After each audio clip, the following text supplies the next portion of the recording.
O vestido ainda estava pendurado na porta do armário. Impecável. Branco, delicado, com rendas que pareciam ter sido bordadas à mão por alguma fada antiga. Era o vestido que Alina sempre sonhou em usar. E naquela manhã, deveria tê-lo vestido com o coração acelerado e os olhos brilhando de emoção. Mas tudo o que sentia era um silêncio cortante, pesado, como se o mundo tivesse parado exatamente ali, no quarto onde a esperança se despedia, em silêncio. A mensagem havia chegado às 5h47 da manhã. Curta, cruel, definitiva. Me perdoa, eu não posso. Nathan. Nenhuma explicação, nenhuma ligação, nenhuma presença. Apenas aquilo. Um punhado de palavras que destruía meses de planos, promessas e flores ensaiadas para um altar que agora estaria vazio. Alina não chorou imediatamente.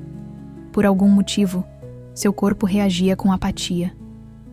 Foi até a cozinha, fez café, sentou-se, sozinha à mesa que naquela manhã receberia sua última refeição como solteira. Sentiu-se ridícula só de pensar nisso. Era como se todo o roteiro tivesse sido ensaiado por alguém que gostava de brincar com os sentimentos dos outros. E ela, inocente, acreditou que viveria o final feliz. Na casa ao lado, os vizinhos ainda dormiam. Os padrinhos que vinham de fora estavam hospedados em um hotel do outro lado da cidade.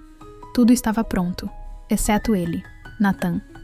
O homem que por meses fez juras de amor eterno, que riu com ela durante os ensaios da cerimônia, que escolheu o sabor do bolo e escreveu votos à mão, dizendo que nenhuma impressora conseguiria expressar tudo o que sentia. Ele. O mesmo que agora sumia como um sopro antes do amanhecer. Silêncio se prolongou por horas. Às 9h começaram a chegar as ligações. Primeiro a cerimonialista, depois a irmã, depois a mãe. Ela desligou todas. E só então, finalmente, desabou. Não era só o abandono, era a vergonha. A humilhação de imaginar cada olhar, cada sussurro, cada "o que será que aconteceu?" que ecoaria pelas próximas semanas. Alina não sabia como seguir. O amor havia ido embora. Ou talvez nunca tivesse estado lá de verdade. Nuno, do fim daquela tarde, vestiu um jeans largo, uma blusa surrada e caminhou até a praia. O vento trazia sal, e seus pés afundavam na areia, como se o mundo tentasse puxá-la para um lugar onde tudo pudesse ser esquecido. Sentou-se diante do mar e chorou, até que o céu ficasse rosa, até que o sol desaparecesse como Nathan desapareceu, sem aviso, sem despedida. Mas mal sabia ela que aquele capítulo não era o fim, e que 5 dias depois, uma carta sem remetente chegaria por correio, e mudaria tudo. A caixa de correio da casa de Alina quase nunca trazia surpresas. Contas, panfletos e, de vez em quando, alguma propaganda de pizzaria local. Era tudo o que costumava aparecer por ali. Mas naquela manhã de quarta-feira, algo diferente a esperava. Um envelope creme, com papel mais espesso que o comum. Nenhum selo comum, nenhum logotipo.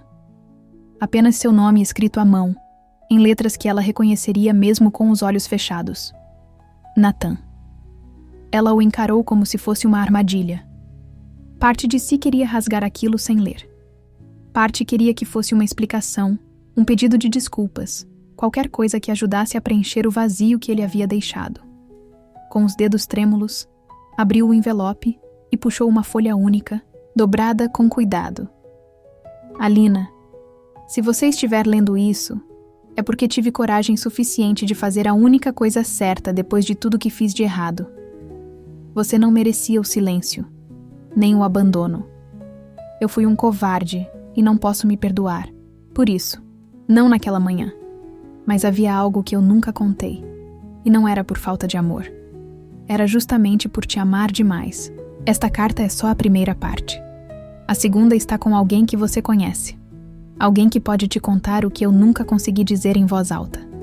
Por favor, vá até a livraria do Sr. Ramírez. Peça por O Livro das Coisas que Perdemos. Se decidir ir até lá, saberá o que fazer depois. Por um momento, Alina ficou paralisada. A livraria do Sr. Ramírez era um lugar que ela e Nathan costumavam frequentar juntos no início do namoro, quando passavam horas entre prateleiras, empoeiradas, e trocavam citações de romances antigos como se vivessem num filme. Aquela loja escondida na Rua 11 era um pedaço da história deles. Um dos poucos lugares onde ela realmente acreditava que ele a amava.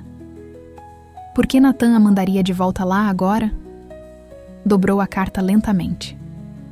O coração batia com força, mas não de amor, de desconfiança, de expectativa, de raiva contida.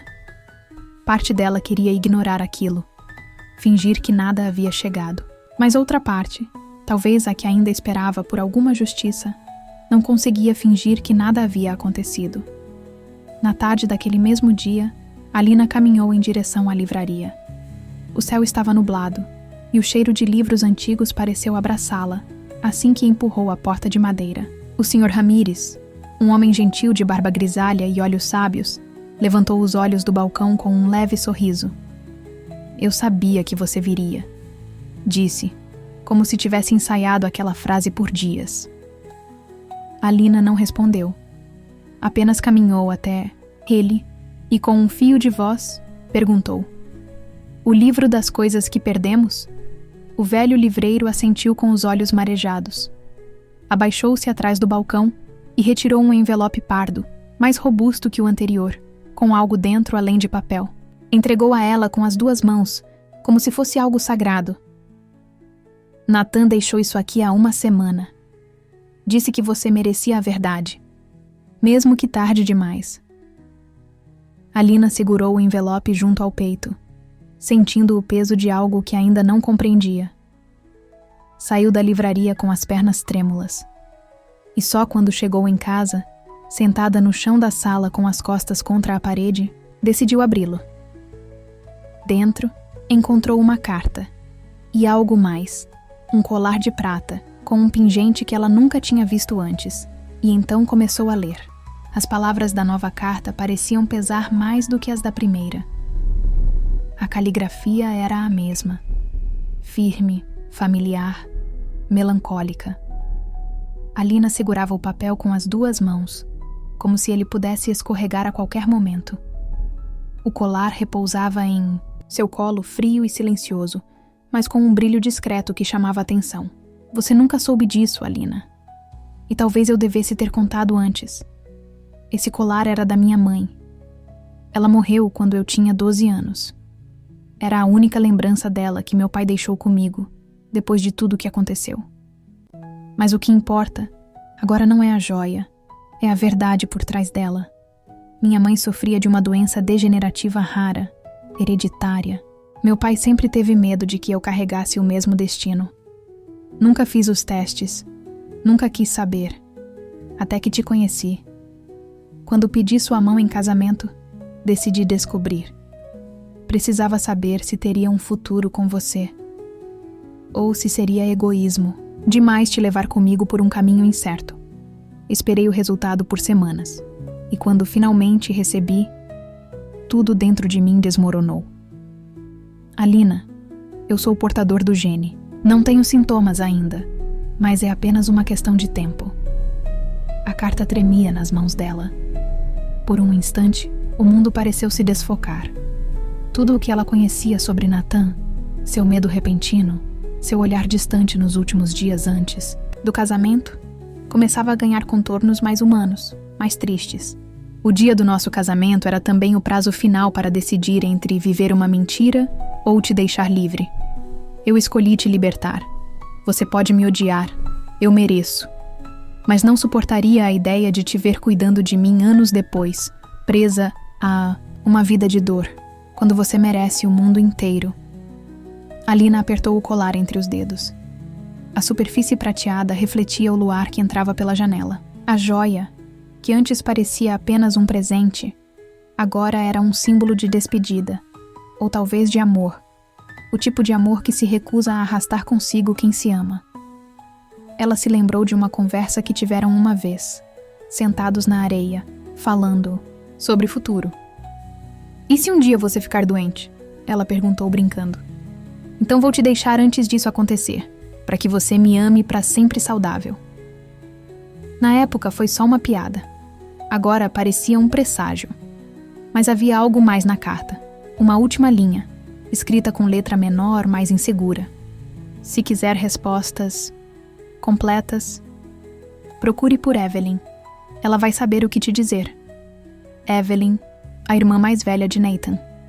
A mesma que havia se mudado para outro estado há 3 anos e com quem Alina nunca teve muito contato. Por quê? Por que ela, de repente, a sensação de abandono deu lugar a outra, a de que Nathan nunca quis ir embora de verdade. Ele estava apenas tentando protegê-la. Mas será que era isso mesmo? Ou havia mais por trás de toda essa história? Alina decidiu que precisava encontrar Evelyn. O passado não podia mais se esconder. A casa de Evelyn ficava a 3 horas de distância, em uma cidade pequena cercada por colinas e campos de lavanda. Alina dirigiu em silêncio, com as mãos firmes no volante e o colar no pescoço, como se ele fosse uma bússola que a guiava em direção a uma verdade adormecida. Ao chegar, foi recebida por uma mulher alta, de cabelos curtos e olhos muito parecidos com os de Nathan, mas mais severos, mais cansados. Você veio, disse Evelyn, sem surpresa. Eu imaginava que ele não conseguiria terminar essa história sozinho. Alina assentiu. Estava exausta, emocionalmente e fisicamente, mas determinada. Evelyn a convidou para entrar, e as duas se sentaram diante de uma xícara de chá quente, embora nenhuma delas parecesse interessada em beber. Ele te contou sobre a doença? Perguntou Evelyn. Contou. Disse que é portador do gene da mãe de vocês, que me deixou para não me prender a isso. Evelyn suspirou profundamente e ficou em silêncio por alguns segundos, como se estivesse medindo as palavras. A verdade é que não foi só isso, Alina. O diagnóstico foi apenas o começo. Nathan. Ele está com medo, claro, mas o que o destruiu de verdade não foi a doença. Foi o que aconteceu com a nossa mãe. Você sabe como ela morreu? Alina balançou a cabeça confusa. Ela tirou a própria vida, disse Evelyn, com a voz embargada. Quando os sintomas começaram, ela se tornou outra pessoa. A dor física era apenas parte do problema. Ela se sentia inútil, um peso. E o pior? Fez isso no aniversário de casamento com meu pai. Nathan encontrou o corpo. Ele tinha 12 anos. Desde então, ele jurou que jamais faria outra pessoa passar por algo parecido. A revelação caiu sobre Alina como um raio. Era mais do que medo da doença. Era trauma, culpa, pânico. Ele não estava apenas fugindo de um futuro incerto. Ele estava tentando romper um ciclo de dor. Por que ele nunca me contou? Perguntou Alina, quase num sussurro. Porque você era a única coisa que fazia ele esquecer isso tudo. E ele tinha pavor de perder isso também. Por isso te deixou antes que a verdade te afastasse. Houve silêncio, denso, doloroso. Então, Evelyn se levantou e pegou uma pequena caixa de madeira, velha, com iniciais gravadas na tampa. N.M. Ele me deixou isso caso você viesse. Disse que, se você estivesse aqui, era porque ainda queria entender. Porque ainda a amava. Dentro da caixa, havia algo inesperado. Uma foto deles dois, em preto e branco, tirada num photobooth. Estavam sorrindo, rindo como se o mundo inteiro coubesse naquele instante. E ao lado da foto, um pequeno gravador de voz. Alina apertou o botão de play com as mãos trêmulas. A voz de Nathan surgiu, baixa, emocionada. Se você está ouvindo isso, é porque eu não fui forte o suficiente para te explicar olhando nos seus olhos. Mas eu nunca deixei de te amar. Nem por um segundo. Eu tentei te proteger. Mas talvez o maior erro tenha sido não confiar que você seria forte o suficiente para escolher ficar, mesmo sabendo o que vinha pela frente. A gravação terminou ali, mas a voz dele ecoava dentro dela, como se estivesse sentado ao seu lado, pedindo perdão. E pela primeira vez, Alina não chorou. Ela apenas sentiu e começou a perdoar. O caminho de volta para casa parecia diferente. Não era apenas a estrada serpenteando entre as árvores, mas a estrada interna que Alina percorria dentro de si. Cada revelação pesava como uma nova peça num quebra-cabeça que, por fim, começava a mostrar uma imagem mais clara. Nathan não era apenas um homem que fugiu. Ele era um homem ferido, tentando proteger a única coisa que amava: ela. E agora, depois de tudo, restava apenas uma pergunta. Seria amor suficiente para recomeçar? Naquela noite, Alina não dormiu. Sentou-se à beira da cama, abraçando a caixinha, com a gravação, a foto e o colar, os últimos fragmentos de um relacionamento que ainda vivia dentro dela. A lembrança do sorriso de Nathan no dia em que ele a pediu em casamento invadia sua mente como um fantasma gentil. Ela se lembrou das palavras dele na gravação. Talvez o maior erro tenha sido não confiar que você seria forte o suficiente para escolher ficar. E agora, ali estava ela, com a chance de escolher de novo. Na manhã seguinte, após tomar coragem, Alina ligou para Evelyn. Você tem notícias dele? Poucas. Ele foi para a cabana da nossa mãe, nas montanhas. É onde ele se esconde quando o mundo aperta demais. Você acha que ele me receberia? Ele não sabe como te pedir isso, mas sim. No fundo, ele está esperando. O coração de Alina disparou. Aquela cabana era mais que um refúgio. Era o último elo com a infância de Nathan, com sua mãe, com o trauma que moldou seu silêncio.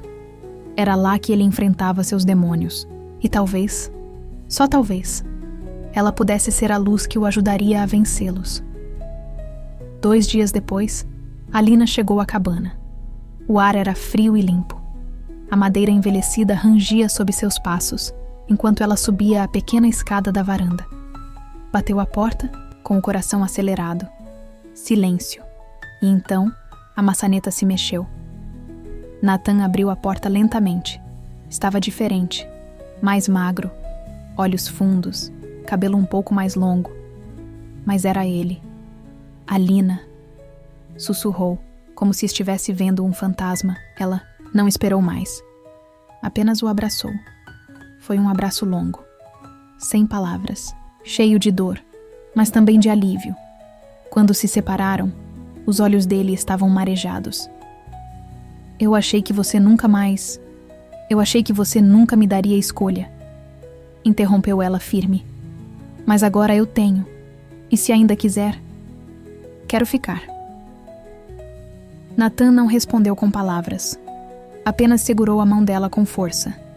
Pela primeira vez em muito tempo, ele permitiu que alguém dividisse o peso da dor que carregava. Não havia promessas, nem garantias, apenas a chance de recomeçar, com honestidade. O tempo passou devagar nas semanas que se seguiram. Alina decidiu ficar na cabana com Nathan por alguns dias. Os dois conversaram pouco no início, como quem não quer assustar um passarinho ferido. Mas com o tempo, as palavras vieram. Lentamente, ele foi permitindo que a dor saísse, e ela estava ali para escutar, sem pressa, sem julgamento. Nathan contou mais sobre a mãe, sobre o trauma, sobre o medo de repetir aquela história. E pela primeira vez, Alina sentiu que ele não estava apenas se confessando. Ele estava se permitindo ser amado, apesar de tudo. Certa noite, sentados diante da lareira, Alina disse com um sorriso suave: Eu nunca quis um conto de fadas, só queria alguém que tivesse coragem de ficar. Ele segurou a mão dela com força, os olhos fixos nas chamas, e respondeu: E eu só precisava de alguém que me ensinasse que eu não preciso me esconder para sempre. Na semana seguinte, Alina voltou para a cidade para resolver pendências, enquanto Nathan começava sua primeira consulta com um terapeuta. Era um pequeno passo, mas para ele, um abismo vencido. 2 meses depois, com a chegada da primavera, uma carta foi enviada para alguns poucos amigos e familiares. Nós não teremos um casamento grandioso.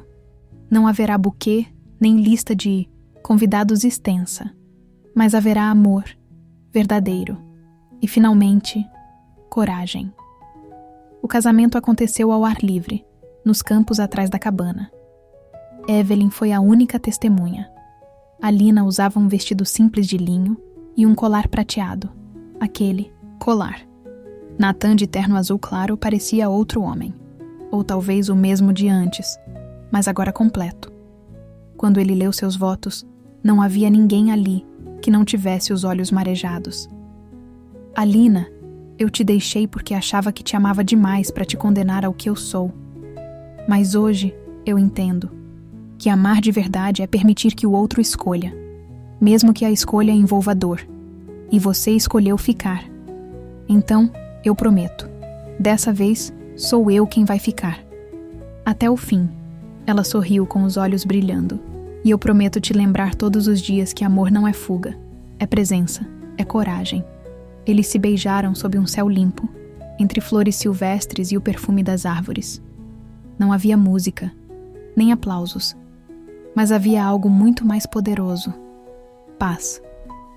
Mais tarde, enquanto dançavam sozinhos sob o som de uma pequena caixinha de som, Nathan cochichou. Nunca pensei que essa história teria final feliz. Alina sorriu. Ainda não acabou, e eu estou ansiosa por cada capítulo a mais. Gostou dessa história? Se ela tocou seu coração, não guarde só para você.